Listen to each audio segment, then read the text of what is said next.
आदमी अर्जुन चड्ढी पहनकर घूमेगा? अरे जब अर्जुन आएगा, बगल में गांडी धनुष होगा, अर्जुन राजा हैं, सोने का मुकुट होगा, रथ पर बैठ कर आएंगे, तुम्हारी तरह से चड्ढी पहन के पागल की तरह अर्जुन घूमेंगे जंगल जंगल। अब अर्जुन बेचारे डर गए, चुपचाप वहीं बैठ गए। थे तो अर्जुन, बात तो उन्होंने सही कही, मैं अर्जुन हूं, लेकिन परिस्थिति विपरीत थी तो डर के मारे वहीं बैठ गए। कथा खत्म हो गई, सब लोग चले गए। तो गांव के मुखिया सरपंच 2-4 लोग मिलकर लगे अर्जुन का परिचय पूछने, भाई आप सही सही बताओ, आप कौन हो? अब अर्जुन बेचारे डर के मारे कुछ नहीं बोल रहे। अब वो थे तो अर्जुन, लेकिन कहें मैं अर्जुन हूं तो फिर डंडा बजेगा, इसलिए उन्होंने कुछ नहीं बोल रहे। तब गांव वालों ने कहा, भाई चेहरा मोहरा शकल सूरत तो राजा की है, क्योंकि थे तो वास्तव में अर्जुन। कहा इनका चेहरा मोहरा तो लग रहा कोई राजा ही है, लेकिन लगता है कि कुछ गड़बड़ सड़बड़ है, चलो इसको यही गांव में रोक दिया जाए, नहीं तो बेचारा जंगल में कहाँ भटकेगा। अब अर्जुन के खाने पीने का इंतजाम देखो गांव वालों ने वही धर्मशाला में कर दिया।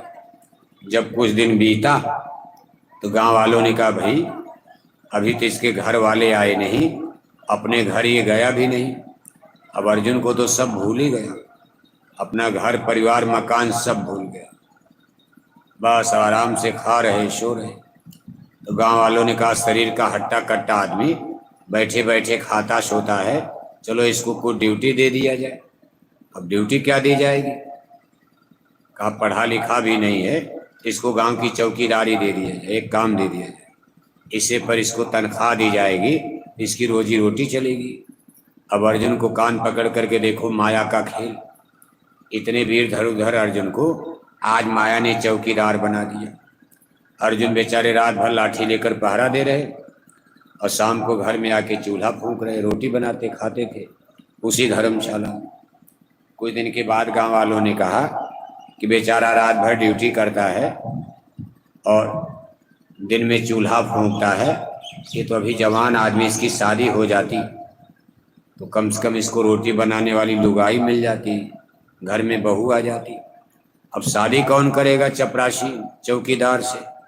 तो गांव का सबसे गरीब आदमी जिसकी बेटी की शादी नहीं हो पा रही थी, वही रिश्ता तय हो गया। अर्जुन ने भी स्वीकार कर लिया, शादी हो गई बिना दहेज वाली, लेना देना कुछ। अर्जुन को तो भाई चलो किसी तरह शादी तो हो जाए, शादी हो। देखते देखते तो एक बच्चे भी पैदा हो गए, खर्चा अर्जुन का बढ़ गया। अब रोटी कपड़ा मकान, रात भर ड्यूटी कर रहे और दिन में बाल बच्चों के लिए खिलाना पिलाना जिलाना, रोटी कपड़ा मकान। अब देखो माया ने जाल में फंसा लिया।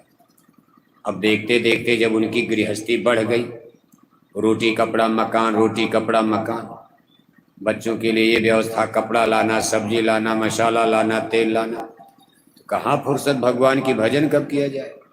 वो भगवान किरण को ही भूल गए, अपने बाल बच्चों के चक्कर में, माया के दबाव में अर्जुन भगवान किरण को भूल गए। कुछ दिन जब बीता, उनकी देवी यानी उनकी पत्नी ने, औरत ने, जो स्वयं माया ही थी, वो कोई स्त्री नहीं थी, तो भगवान की उनकी लीला हो रही थी। देखो माया शक्ति कहती है कि स्वामी बड़ा सुंदर मेला लगा, वही मेला फिर आ गया। कहा हम लोग कभी वहाँ गए नहीं, एक बार तीर्थ में चला जाए, एक बार हम लोग भी चलें और जरा तीर्थ में स्नान करके कुछ पुण्य कमाया जाए।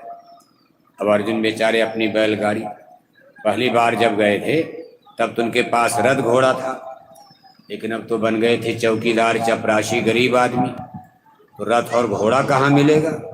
किसी तरह बैलगाड़ी बनी, बैलगाड़ी पर बाल बच्चों को बैठाए, अपने बीबी बच्चों को पीछे बैलगाड़ी में बैठाए और अर्जुन बैलगाड़ी हाँकते गाड़ीवान बन गए। देखो महाभारत के विजेता अर्जुन आज गाड़ीवान बन गए। बैलगाड़ी हाँकते हुए उसी जंगल में पहुंचते हैं, तालाब के किनारे। पहले अपने बैलों को धो धा करके उसी पेड़ में बांधा जहां पहले अपना घोड़ा बांधे थे। जब कृष्ण के साथ आए थे, जहां घोड़ा बांधे थे वहीं अर्जुन अपना बैल बांध रहे। लेकिन अर्जुन को ऐसा पर्दा ज्ञान का पड़ गया, उनको याद नहीं यहाँ हम कभी आए थे, भगवान किण के साथ आए थे और हमारा यहाँ घोड़ा बंधा था। पुरानी बात उनको सब भूल गई, जैसे लगता कोई पुनर्जन्म हुआ है। जैसे आप पिछले जन्म में राजा हो और इस जन्म में आपका मधेपुरा में गरीब घर में जन्म हुआ है, तो आपको पिछले जन्म की कथा का क्या पता कि आप पिछले जन्म में राजा थे, कुछ याद है? इसी तरह से एक तरह से अर्जुन का एक जन्म बीत चुका, ये अगला जन्म उनका गरीब घर में। अर्जुन एक सपना देख रहे हैं एक तरह से कि जैसे मेरा गरीब घर में और मेरी यही स्थिति है। मैं अर्जुन था, कभी मैंने महाभारत जीता था, मैं राजा घर में हस्तिनापुर के महल में मेरा जन्म हुआ था। ये पूर्व जन्म की बात नजर आने लगी, तो पुरानी बात एकदम भूल गई। इसके बाद फिर बाल बच्चों को नहला धुलाकर सारे कपड़े उतारकर जब अर्जुन तालाब में कूदते हैं और पानी में डुबकी लगाकर और ऊपर आते हैं तो देख रहे हैं कि पूरा मेला फिर गायब, फिर मेला गायब, एक कोई चिड़िया वहां दिखाई नहीं दे रही। अर्जुन देखते तो उनके बीबी बच्चे भी गायब, उनकी गाड़ी बैल भी गायब, फिर उनका जूता चप्पल कपड़ा भी गायब, सब गायब। अब अर्जुन फिर वही भीगी चड्डी पहनकर पानी से बाहर निकलते हैं और फिर रोने लगते, लेकिन अब की बार रो रहे हैं, हाय मेरी बीवी, हाय मेरे बच्चे, हाय मेरी गाड़ी, हाय मेरा बैल। पहली बार रोए थे हाय मेरे कृष्ण, हाय मेरे कृष्ण, लेकिन अब की बार रो रहे हैं, हाय मेरी बीवी, हाय मेरे बच्चे, हाय मेरी गाड़ी, हाय मेरा बैल। और जल्दी जल्दी अपने गांव की तरफ जा रहे, भागी हुई उसी जंगल से अपने गांव की तरफ जा रहे हैं कि गांव वालों को सूचना दे दूं कि मेरी पूरी गृहस्थी कोई लूट ले गया, हमारी मदद करो, मेरे बीवी बच्चे कोई चुरा ले गया, मेरी गाड़ी बैल कोई चुरा ले गया, आप हमारी मदद करो। रोते रोते जंगल में भागे चले जा रहे हैं। तब तक भगवान श्री कृष्ण मुस्कुराते हुए बीच रास्ते में आकर खड़े हो, मिल गए रास्ता। अरे कहा अर्जुन, किसकी लिए रो रहे हो? हे अर्जुन, तुम्हारा स्वामी वासुदेव श्री कृष्ण, आज मैं तुम्हारे सामने सम्मुख खड़ा हूँ। हे अर्जुन, तुम तो कहते थे स्वामी मैं कभी आपसे अलग नहीं हो सकता हूँ, और आज तुम बीवी बच्चों के चक्कर में अपने स्वामी को नहीं पहचान रहे। अर्जुन कहते महाराज जरा रुक जाइए, आपका सत्संग हम बाद में सुनेंगे, पहले हमको गांव वालों को सूचना देने दीजिए, मेरे बीवी बच्चे कोई सब चुरा ले गया। भगवान श्री कृष्ण ने कहा किसका बीवी बच्चा? इस संसार में कौन किसका बच्चा, कौन किसकी बीवी, कौन किसका संसार, जमीन जायदाद बगीचा? अर्जुन तुम्हारे ऊपर माया ने अपना खेल कर दिया, हमको और तुमसे माया ने अलग कर दिया है और अब तुम्हारा पतन हो जाएगा। इसलिए मेरी वो बात याद करो जो मैंने तुमसे कहा था कि जब माया का खेल होता है तो भगवान से भक्त को अलग कर देती। हे अर्जुन, तुम हमसे अलग होकर अब बीवी बच्चों के लिए चक्कर में पड़ गए।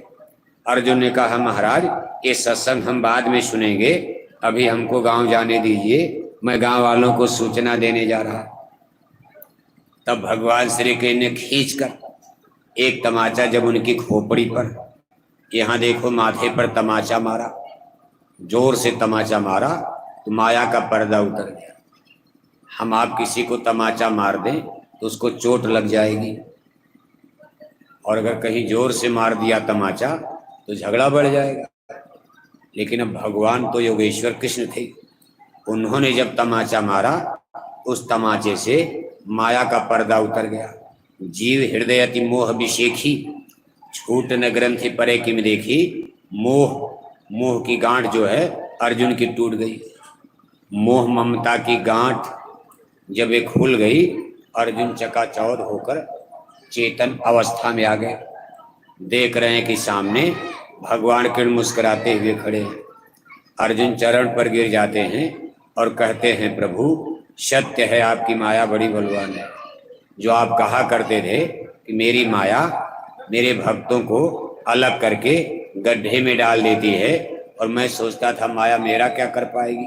हे स्वामी, आपकी माया कितनी बलवान है कि मेरे जैसे ज्ञानी, मेरे जैसे वीर पुरुष अर्जुन को इसने भंगी बनाकर छोड़ दिया, और आज मैं माया के पीछे पागल बन करके हाय माया और दौड़ा चला जा रहा। कहने का मतलब यह है, इसको कहते हैं माया की प्रबल शक्ति। इस संसार में जीव देखो यहाँ माया के वशीभूत, हम सब लोग यहाँ फंसे पड़े हैं। सत्य ज्ञान जब तक हमारी मोह की गिल्टी और ग्रंथि न टूट जाए, इसलिए इसके लिए हमको आपको संतों की खोज करनी पड़ेगी। गोस्वामी जी महाराज ने रामायण में लिखा है, कर्णधार सदगुण दे नावा, दुर्लभ सास सुलभ करि पावा। गुरबिन भवनी तरह न कोई, जो बिरंच शंकर शंभुई। मोह की गिल्टी और ग्रंथि, ये मोह का आवरण और पर्दा हमको आपको बिना गुरु और सदगुरु के कोई खोल नहीं सकता। अगर आप कहो कि नहीं बिना गुरु के, जैसे बिना मास्टर के यहाँ कोई ज्ञान नहीं मिलता। गुरबिन होई न ज्ञान। आपको अंग्रेजी की किताब दे दी जाए, आदमी पन्ना पलटता रहे और कोई टीचर मास्टर पढ़ाने को न मिले तो आप ABCD भी नहीं पढ़ पाते हो। जब कोई मास्टर मिलेगा तभी कोई विद्या समझ में आती। अब हम आप यहाँ संसार में कोई ज्ञान विद्या सीखना है तो कोई न कोई मास्टर बनाते हैं, खोजते ही। और ये आत्मा परमात्मा का गूढ़ ज्ञान, जहाँ आपको माया से मुकाबला करना होगा, अब आप सोते ऐसे चले जाएंगे, पार हो जाएंगे। छोरत ग्रंथि जानि खगराया। जब आप परमेश्वर से मिलने चलोगे, भक्ति के मार्ग पर आगे बढ़ोगे, तो दो शक्तियां दुश्मन बनकर आपका रास्ता रोकेंगी। एक को मन कहते हैं, दूसरी को माया कहते हैं। छोरत ग्रंथि जानि खगराया, विघन अनेक करे तब माया। बड़ा बैरी ये मन घट में, इसी को जीतना कठिना। और ये दोनों शक्तियां इतनी प्रबल हैं कि जीव के बस का नहीं है कि कोई इनसे लड़ सके। जैसे कोई जेल में कैदी बंद है, अब आप चाहो जेल का फाटक तोड़कर हम निकल जाएं, मान लो जेल का दरवाजा आपने तोड़ भी दिया, तो जब बाहर निकलोगे तो सामने बंदूक लेकर पुलिस वाले पहरा दे रहे, कैसे जाओगे आप? जेल तो तोड़ सकते हो, लेकिन जो ही आप जेल तोड़ोगे तो सामने पुलिस का पहरा पड़ा, आपको गोली मार देंगे। और अगर आप भागने भी लगोगे तो दौड़ा करके आपको पकड़ लिया जाएगा। इसी तरह से माया और मन ये जीव के रास्ते को रोकते हैं, बाधा पैदा करते हैं। लेकिन जब कोई सद्गुरु रहेंगे, संत रहेंगे, सबसे बड़ी शक्ति संतों की होती, सद्गुरु की। कभी अगर सद्गुरु मिल जाएंगे, आपका रास्ता नहीं रोक पाएंगे। सद्गुरु बिना न कोई बाँचे, नाम बिना 84 नाचे। इसीलिए कहा बंदो गुरुपद पदुम परागा, सुरो सुभाष सरस अनुरागा। सतगुरु का करो भरोसा, फिर करमत का छपसोसा। अगर आपके मदद में, आपके सहयोग में कोई सदगुरु खड़े हो गए, ये मन माया हार जाते हैं और आपका रास्ता फिर नहीं रोक पाएंगे। इसलिए कहते भाई संतों की खोज करो, सदगुरु की खोज करो। जब जब संत जगत में आवे, ढूंढ ढाल उनके ढेक जाओ, जाय करो दर्शन और सेवा, हाजिर रहो गिरो चरणन में। का भाई वो जो पूजा बतावें, जो सेवा बतावें, जैसा जैसा आपको ज्ञान दें उसी अनुसार करना। सतगुरु कहे करो तुम सोई, मन के कहे करो मत कोई। कहा जो पूजा, जो साधना, जो उपासना, जो भजन भक्ति, जो रास्ता नीति रीति आपको सतगुरु बतावें वही करना, अपने मन वाली पूजा मत करना। अब इसमें तो हम सब लोग संतों की खोज नहीं करते, कोई गुरु की बात नहीं सुनते। संतों महात्माओं के वचन वाणी जो रामायण गीता में लिखे उसको पढ़ते हम लोग जरूर हैं, लेकिन किताब समझ में कैसे आएगी? अगर आज आपकी रामायण समझ में आ जाती, आज देखो रामायण पढ़ने के लिए, रामायण पढ़ने वालों की संख्या बढ़ गई। आपके मधेपुरा जिले में जब पढ़े लिखे लोग कम थे तो गांव गांव में कब रामायण होती थी। अब सब लोग पढ़े लिखे हो गए, औरत मर्द बच्चे बच्चियां, सब लोग इंटेलेक्चुअल ग्रेजुएट BA MA पास। अब तो हर घर में पढ़े लिखे, जहाँ देखो रामायण, घर भोज में रामायण, बहू भोज में रामायण, आज उनके घर रामायण, आज उनके घर रामायण। ऐसी ऐसी मशीनें बन गई बस लगा दिया तो रोज रामायण। अब रात भर पूरी रामायण पढ़ के पटक दिया। पूछा गया भाई आपके घर में क्या होगा? कहा अखंड रामायण। क्या हो गई? अखंड रामायण। और जिस घर में रात भर ये हिंदू लोग रामायण पढ़ते हैं, उसी घर में शाम को बैठकर 1-1 किलो मछली खा रहे हो आप। क्या रामायण में लिखा है? इतने लोग बैठे हो, करीब करीब सब हिंदू नजर आ रहे हैं, कोई मुसलमान तो हो नहीं, हो सब रामायण गीता को मानते हो। भगवान राम ने कभी मांस खाया था? भगवान जोगेश्वर श्री किरण जी महाराज मांस खाते थे? रामायण गीता वेद भागवत शास्त्र पुराण में कहीं मांस खाना लिखा है? लेकिन आज कितने हिंदू मांस खाते मालूम है? देखो धर्म कहाँ भटक चुका, और इसलिए भटक गया है हम लोग केवल किताबों के सहारे हो गए। किताबें गोया गलत नहीं है, किताब में जो लिखा सही लिखा है, लेकिन कोई उसको समझ नहीं पाया। रामायण पढ़े जा रहे, रामायण की एनालिसिस, इस रामायण का मतलब क्या है, ये दोहा चौपाई का क्या अर्थ है, इसको न कोई बताने वाला, न समझाने वाला, न समझने वाला। अगर आज हिंदू लोग रामायण समझ गए होते तो रामायण पढ़ करके कोई मछली खाता? अब देखो इसमें आप पूजा कर रहे हो, अब नवरात्रि का दिन चल रहा है। अब 9 दिन की नवरात्रि में जिधर देखो पूजा पाठ धर्म कर्म, जैसे लगता कि सतयुग लग गया।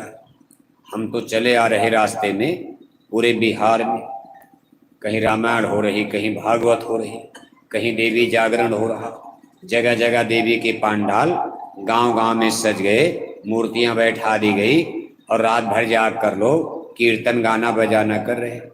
यानी भक्ति का ऐसा माहौल, पूरा मधेपुरा पुजारी बन गया। लेकिन कई दिन के लिए, कई दिन 9 दिन के लिए मछली छोड़ दिया, 9 दिन के लिए अंडा छोड़ दिया, 9 दिन के लिए गांजा भांग शराब छोड़ दिया, बीड़ी पान सिगरेट छोड़ दिया।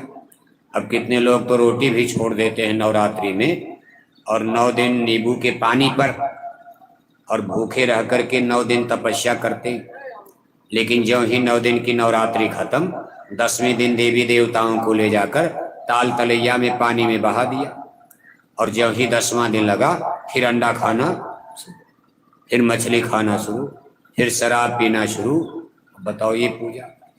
9 दिन शाकाहारी और 10वें दिन जोर से बोलो, 9 दिन शाकाहारी, और उसके बाद फिर पुजारी कब बनेंगे? चैत में। दूसरी नवरात्रि आती है चैत में, वो भी 9 दिन की होती है। 9 दिन कुआर और 9 दिन चैत। कई दिन हो गया? 18 दिन। और 10-20 आपके तीज त्योहार व्रत भी करते हो, जैसे कोई जन्माष्टमी का व्रत करता, कोई दिवाली का व्रत करता, कोई दशहरे को व्रत करता, कोई सोमवार का व्रत करता, कोई मंगल का व्रत करता, कोई रविवार का व्रत करता, कोई एकादशी का व्रत करता, कोई हिंदू तीज का व्रत करते। अभी देखो बहनें बैठी हैं, इनकी ये पूजा, कहीं छठ की पूजा करती, कहीं चौथ की पूजा करती, कभी ललरी छठ, पानी में ही खड़े होकर पूजा करने लगती। अनेक प्रकार के तीज त्योहार भी आते हैं। अब हर पूजा तो हर आदमी करेगा नहीं, कोई कुछ करता है। चलो 15-20 दिन आपका व्रत ये मान लिया जाए, और 18 दिन नवरात्रि मान लिया जाए, तो कुल मिलाकर हो गया 1 महीना मान लो। साल में 12 महीना होता है। अब 1 महीना हिंदू लोग शाकाहारी, और 11 महीना 1 महीना शाकाहारी और 11 महीना। तो बताओ पाप ज्यादा हुआ कि पुण्य ज्यादा हुआ? 1 महीना पुण्य और 11 महीना। बताओ सूखा घटेगा कि बढ़ेगा? मधेपुरा में बाढ़ आएगी कि नहीं आएगी? क्योंकि जब बुरे पाप कर्म करोगे तो ऊपर नाराज हो रहे हैं, वो बिल्कुल नाराज हो रहे हैं कि ऐसी पूजा हमको मंजूर नहीं है, क्योंकि पूजा कभी मांसाहारी धर्म नहीं होता। जिसको आज आप हिंदू धर्म कह रहे हो, हिंदुज्म में आज के 5000 साल पहले जब भगवान कृष्ण ने यदकुल में यदुवंश में अवतार लिया था, उस समय